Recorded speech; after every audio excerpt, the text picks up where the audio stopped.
Hello, this is Shambhavi. Welcome to Satsang. Satsang is an ancient spiritual practice from India. It means being in reality together. I give Satsang live every Wednesday and Sunday night in Portland, Maine. This Dharma talk was recorded during one of our Wednesday night gatherings. Please visit jayakula.org to learn more about the teachings. You can find video satsangs on Jayakula's YouTube channel, and my books are all available on Amazon.com. Much love to you, wherever and however you are.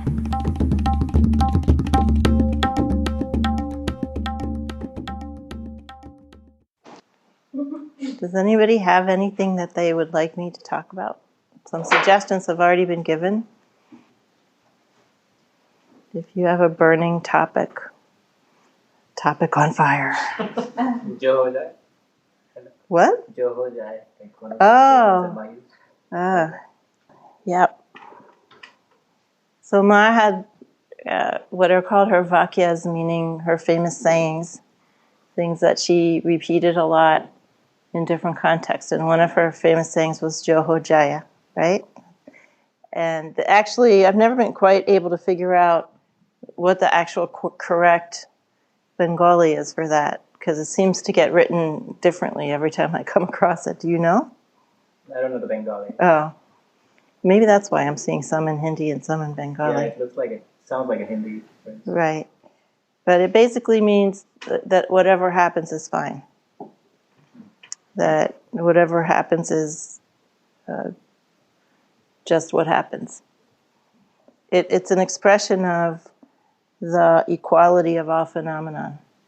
So she said this over and over and over again. That we shouldn't have any worries about what happens. That we should just work with it. And whatever happens is okay. That's a good thing to remember. She had also other famous sayings. One of them, which I can't actually remember what it is in Bengali at all, but one of them was, "Why worry, Ma's here." It's another statement about the equality of all phenomena. Because she really means everything is the Divine Mother. Why worry about anything? Whatever happens is that Divine Mother acting. Mm-hmm. And we can also understand that whatever happens in our lives, whatever happens to us, whatever difficulties we face or whatever disappointments we face, especially because we tend to complain about those. We don't question God when something goes right. Why am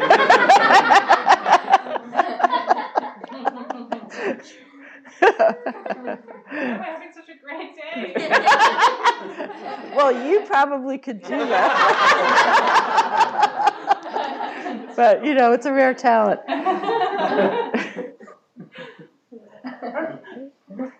But we should understand on a relative level that whatever happens is an aspect of our karma that is ripening in this life for us to help us to relax that or work with it or somehow not carry that around with us through to the next time. There's nothing that's happening to us that isn't about us. So there's no point complaining about what somebody else is doing or what circumstance you find yourself in. That you're not getting what you want or you have some difficult feelings that you have to deal with. As like, for instance, our doshas, right? What our doshas cause us to have certain emotional patterns, of Vata, Pitta, and Kapha. So, someone who's more Vata might be, oh, why do I always have to be so scared of everything? And someone who's more Pitta, oh, why am I always so frustrated about everything? And someone who's more Kapha, why can't I just get up and do something? But these are aspects of our karma, these are things that we are working with. So it's not really anything that's been put upon us. Okay. And on a more meta level, they're just all equal conditions. I mean, there's nothing more or less divine about one condition versus another. And when we're complaining about what's happening, we can either remember on a relative level that it's an aspect of our own karma, and we should just work with it. And if we are able to, we can remember that everything that's showing up is that one consciousness and energy. and that all phenomena are equal, and there's no reason to worry about any of it. Even great destruction. Doesn't mean that we won't participate in whatever way we feel like participating. You want to be an activist, you want to go save people, fine. That's one possible expression. But it's possible to do that even knowing that you are just God saving God from God.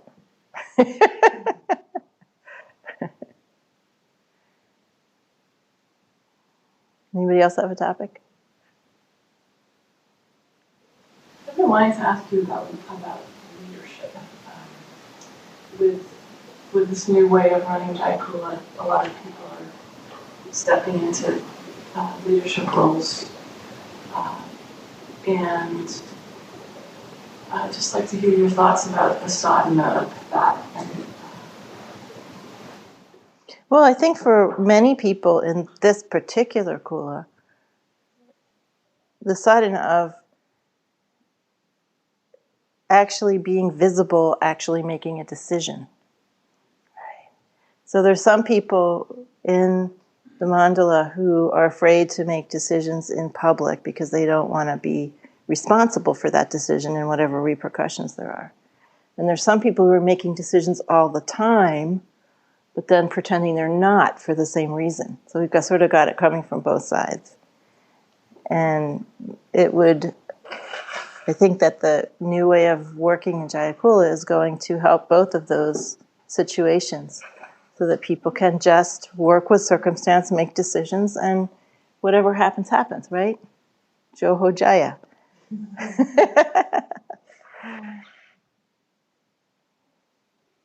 So it's going to be a case of being more visible, and in that having to take more responsibility for what you're actually doing, and having areas of authority for which you're just going to have to do what you do and see what happens.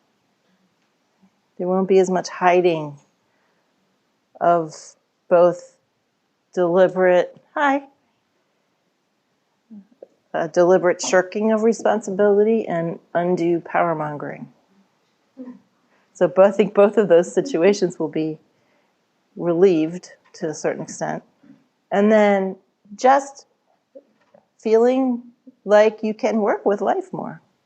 Just having that experience of being able to move in the world and act powerfully in the world. I think it's a very good experience for the people in this mandala. Okay? And to do it in a way that's sensitive and responsible to other people. Because of course there's not a lot, but there's a few people that are very good at getting things done. But their way of doing it is generally just to make some sort of beeline. Well, everyone else is just like being mowed down.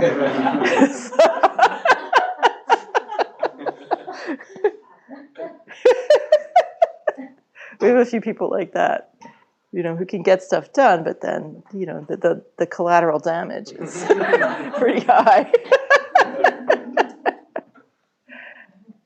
So hopefully those people will be able to work with that and be able to think more about the impact of their actions on other people. The other aspect of it is just being more engaged in terms of akanda sadhana, unbroken sadhana. There's an awful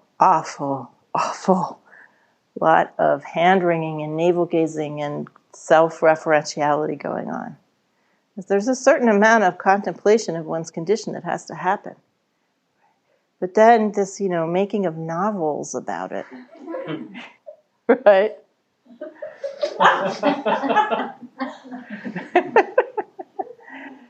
And sort of like you make this Christmas tree of your story and then you dress it up with some teachings, some little ornaments. Right? I mean, we have to just notice what we notice about ourselves and move right along with our sadhana. Right? Most of our attention should be on other people, not on us. Or not on other people necessarily in a kind of, Christian missionary way. I don't mean that. I just mean on the bigger world, our attention should be on the bigger world.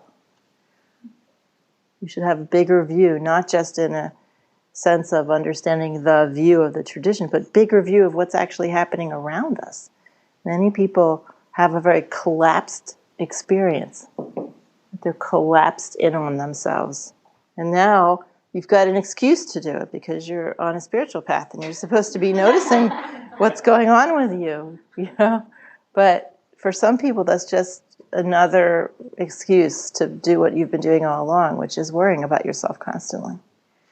And now you've got some spiritual language to dress it up with.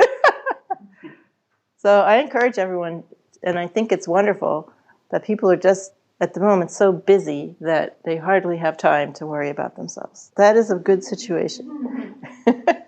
Although, you know, Atmika found some time, but I don't know how that happened. I have to give her more work.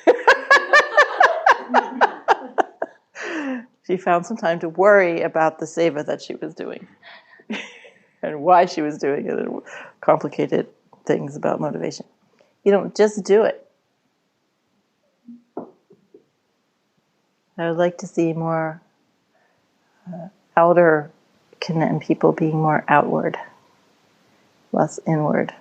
You can be inward on your cushion, but even then you can't really be that inward because you have to get rid of that boundary between inner and outer. And the idea that it's so all important that there's something you think is wrong with you is laughable.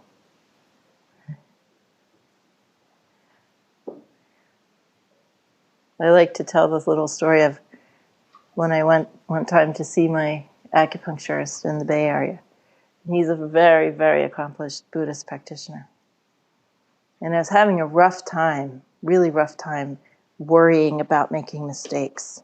You know, I'd kind of gotten over my overconfidence about everything and realized that the world was a lot more vast than I had anticipated, and had started to experience a lot of the feeling of being in this infinite connected situation. And I just totally freaked out. I was like, oh my God, I mean, I could go like this and something horrible could happen. I don't know what's going to happen. You know, I no longer have any sense of the impact of my actions, and it just seems like it's so infinite. And I had an appointment with my doctor, and I said, oh, I'm so upset. I just feel like paralyzed because I'm so afraid of making a mistake. And he just looked at me and said, you expect me to feel sorry for you about that?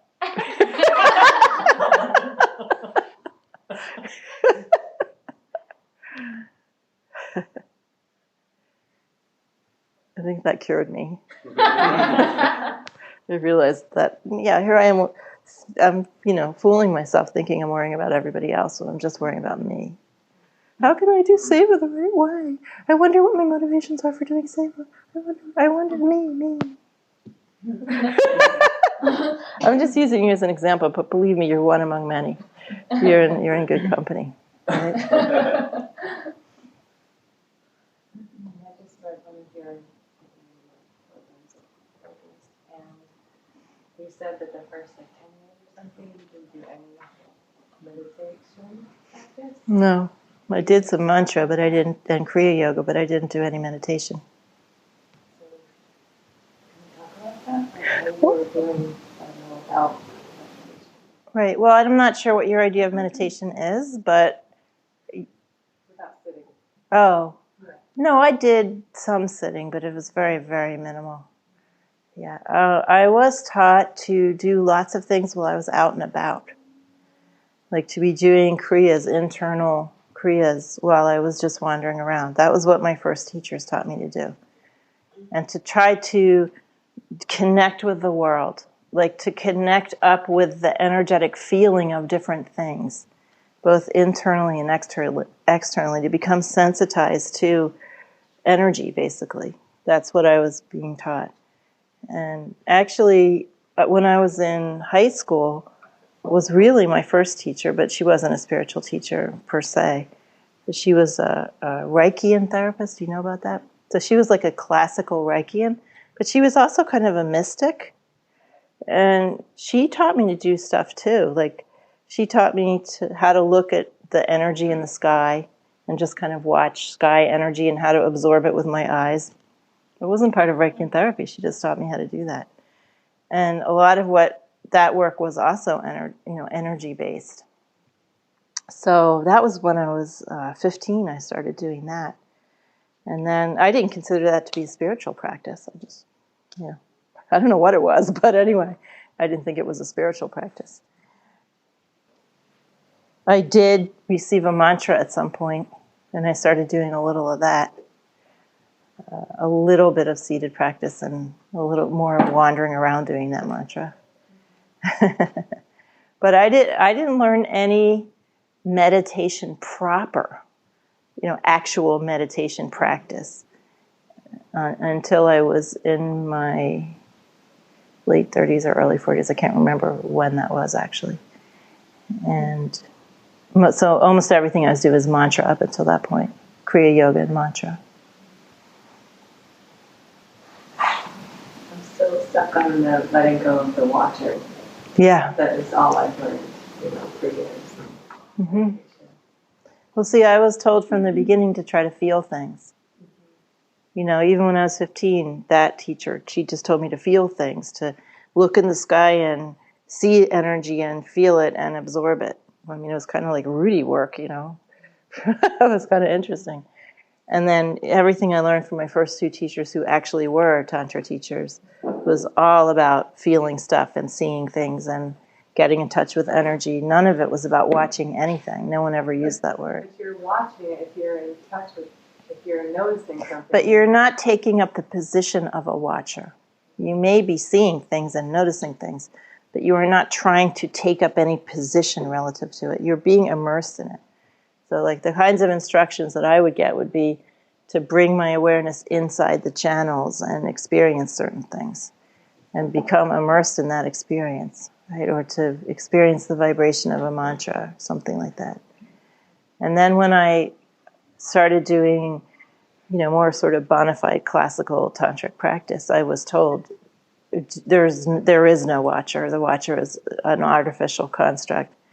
And the idea is that you experience samavesha.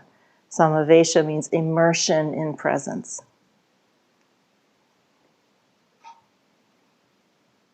So yes, we're seeing things. I'm not like walking around like, I'm immersed. There's nothing wrong with seeing things. But you're not being in a position of the seer. You're simply seeing. Seeing becomes another sense. You're just seeing something, and it's an experience.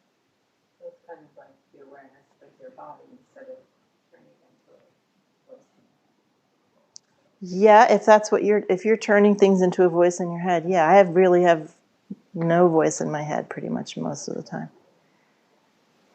It's almost like there's like some sort of, glass and it's dirty and it's getting cleaner and cleaner and finally it just dissolves and you're just there. But the idea when you're doing Vipassana is not just that you're watching something, but you're being the watcher. That's a really different thing than just seeing something. You're actually like creating a dualistic experience where here you are being this sort of detached observer, and then sensations are happening and whatever's happening is happening, but you're like taking up this stance of distance observer. That's considered to be a setback in traditions like this, because you're just reinforcing dualistic experience.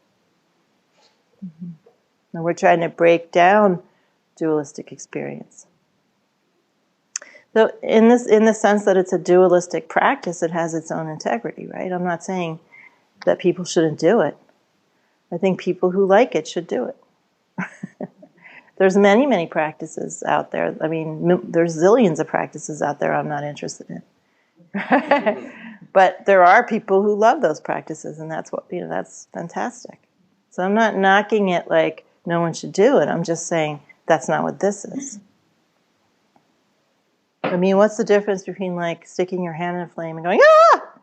And like sticking your hand in, I am watching my hand burning. The watcher sees the feeling of the hand burn. No, I don't know how it works. So you're here, you actually are feeling, But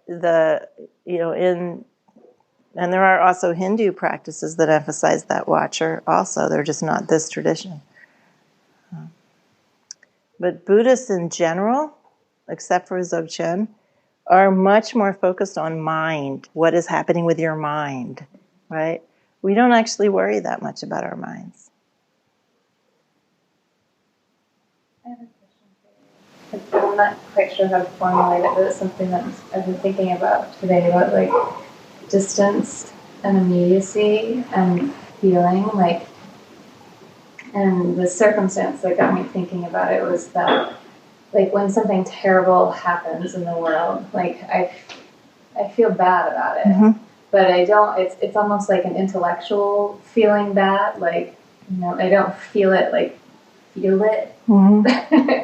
But if something much on a much smaller scale happens, like yesterday, I was sitting by the window and a little bird flew into the window and hit it and then landed on the ground, and he was dying, or she was dying, and I went down and it died while I was with it, and it was like, just like, I felt so sad about this, and like so much kind of grief, and like I really felt that loss in a like embodied way, but like something much bigger, because it's further away, like I can't, I feel like I should be able to, but I don't, and I can't. And so I was wondering, like, do you have that, like the experience that I had with the little bird, do you feel that for something that's much further away from you? Do you have that? Is that?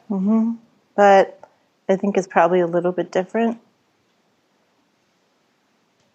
because I also know that there is nothing really dying, right? So I feel like a lot of sadness for what's happening to our planet, big time. But I also know that it's just a part of the natural cycle of things coming and going. So on another level, it's fine. Although I still am attached to this culture, and the specific forms of beauty we have here. And I think of all the animals suffering, who have even less capacity than we do for understanding that it's okay. When Ma said everything is fine, she really meant it, everything, not just, oh, you'll be okay, honey. She meant everything is fine. And I know that from my sadhana. And at the same time, I still feel a lot of sadness for a lot of different things. And it comes and goes, too. Some days, much more in the everything is fine mode, and other days I'm more in the mode, right? Because I'm not always in the same place every day, right? Like Ma was. But definitely I feel things for just the whole planet, I think.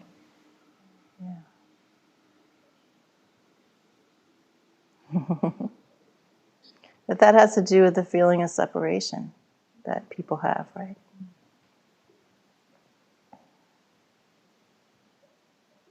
And I also think it just there's just a basic fear of experiencing how big you are. Like feeling the vastness of everything. So it's just, easier to feel something for something small. And it's not just about near or far, it's about small or big. So think of the vastness of space and how many cultures have come and gone. I think about that quite often. Oh, well, this has happened a zillion times, right? Cultures are blinking on and off all over creation. Right. But some people don't like to feel that vastness. Because it's just kind of overwhelming. And at the same time, it all feels very intimate, too. It doesn't even feel vast on some level. The size thing doesn't even make sense on some level, right? Well, it's just more like everything is intimate. There's like an intimacy everywhere. which sort of supersedes anything about near or far or big or small. But I couldn't really describe how, it just does. So. And then, it's how we show compassion. How do we show our feelings, right? Sada was saying to me today about it bothers him that I don't pay more attention to homeless people on the street. Right? And, like on some level, he's right, because I don't feel like I have to have any particular response. But on another level, when I encounter people in certain circumstances, not all the time, just when it happens, I'm really trying to open my heart in a way that they could maybe experience something more big, something more compassionate on a direct level. Right. So I think, getting back to what Michelle was saying, my training has really taught me to try to, since I was 15, to try to reach other beings and feel something. Most of the training I had when I was that age and until I met my first Diksha teacher, how to really make an energetic connection with other beings and really feel something and really do something and really connect and feel those flows,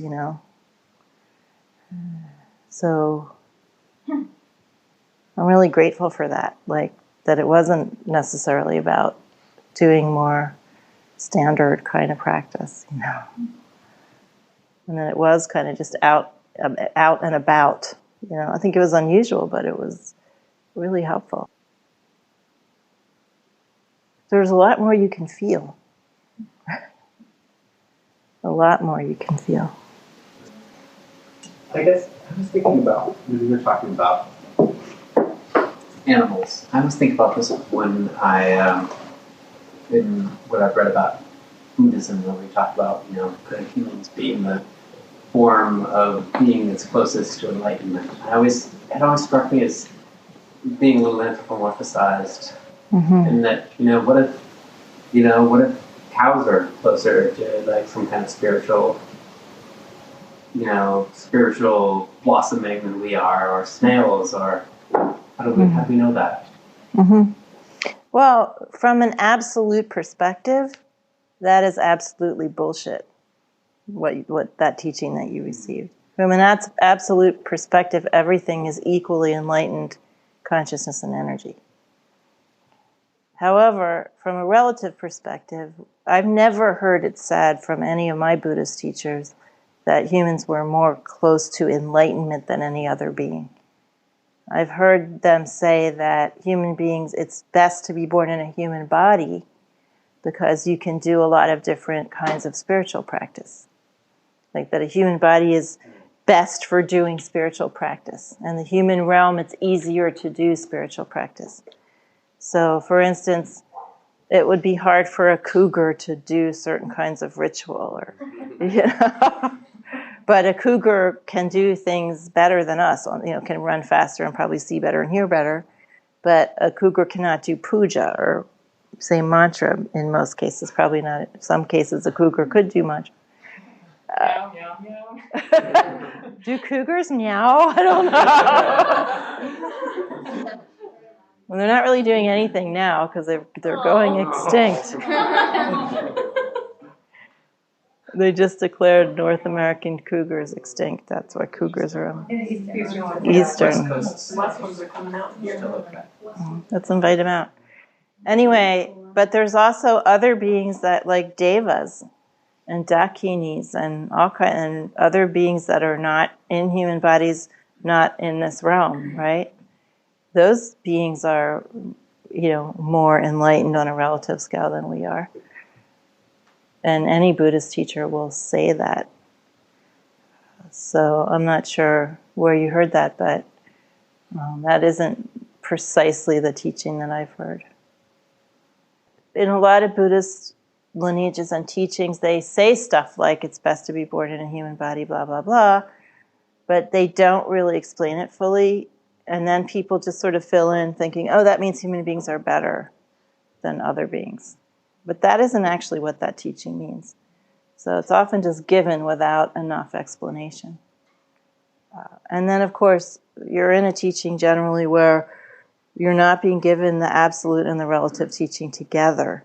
So you're just kind of left with this impression that, Buddhists think human beings are better. But the actual teaching from actual Buddhist masters, people who actually have some realization, is that all phenomena are equal. And they are equally the play of enlightened reality. They wouldn't say it in these words. These are my words, but they have their own words for saying this. So the fact that all phenomena have equality is really the core teaching of any direct realization tradition, whether it's Buddhist or Hindu or Chinese. Mm-hmm. Do you understand that teaching? No. That's okay. No worries. It means that if the experience is that all phenomena are made of the same consciousness and energy, then they have all equality on that level. It doesn't mean that everything's the same. It doesn't mean that there's no differentiation. But it means that everything is made of that same enlightened consciousness and energy. So you, from the perspective of this tradition, you are that enlightened consciousness and energy having the experience of being you. You are having the experience of being limited and not being enlightened in, whatever experience you're having. But that is only a play of that enlightened consciousness and energy. And when you become more awake, then you understand that you are actually the player. So the analogy that I like to use is, if you're playing someone in a soap opera who has some sort of disability, let's say you're in a wheelchair in a soap opera, and you're an actor, and in real life you can walk fine. But in the soap opera, you're pretending that you can't walk, and you're having fun doing it. It's a blast. But then one day you forget that you're an actor, and you think that life on that stage set in the wheelchair is actually your life, and you start getting really upset about it, and it's not fun anymore, because now you think you really are disabled and you can't walk. So that's your condition, all of our conditions. We have forgotten that we're just acting these parts. We are just the Lord acting these parts. And the path of realization is to remember that. And then it becomes fun again.